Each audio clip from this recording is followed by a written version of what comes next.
കെ.എസ്.ഇ.ബിയെ കണക്കിന് ശകാരിച്ച് വൈദ്യുതി regulatory commission. കെ.എസ്.ഇ.ബിയുടെ സാമ്പത്തിക വിഭാഗം പരാജയമെന്ന് കമ്മീഷൻ കുറ്റപ്പെടുത്തി.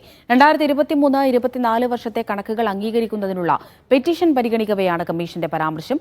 നിർദ്ദേശ കണക്കുകളും വിവരങ്ങളും സമർപ്പിക്കാൻ റെഗുലേറ്ററി കമ്മീഷൻ കെ.എസ്.ഇ.ബിക്ക് കർശനമായി നിർദ്ദേശം നൽകി. ആർ.ബി. സനൂപ് തിരുവനന്തപുരത്ത് നിന്ന് വിവരങ്ങൾ നൽകാനായി ചേരുന്നുണ്ട്. സനൂപ്, ഇപ്പോൾ ഇത്തരത്തിലുള്ള ഒരു ശകാരം ഉണ്ടാകാനുള്ള കാരണം എന്താണ്?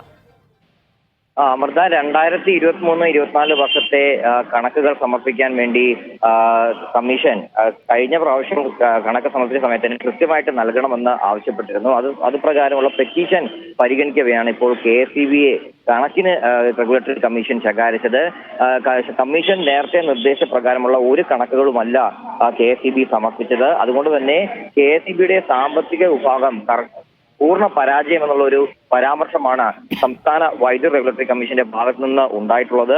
ഈ നടന്നുകൊണ്ടിരിക്കുന്ന പദ്ധതികൾ, അതായത് നിർമ്മാണത്തിരിക്കുന്ന പദ്ധതികൾ ഉൾപ്പെടെയുള്ള പദ്ധതികളുടെ ഇതുവരെയുള്ള ചെലവും മറ്റു കാര്യങ്ങളും അതിന്റെ നിർമ്മാണ പുരോഗതി അടക്കമുള്ള വിവരങ്ങൾ കെ.എസ്.ഇ.ബിയോട് സമർപ്പിക്കാൻ നേരത്തെ തന്നെ നിർദ്ദേശം നൽകിയിരുന്നു. ഇതിനോടൊപ്പം പക്ഷേ അതൊന്നും തന്നെ കെ.എസ്.ഇ.ബിക്ക് സമർപ്പിക്കാൻ കഴിഞ്ഞിട്ടില്ല.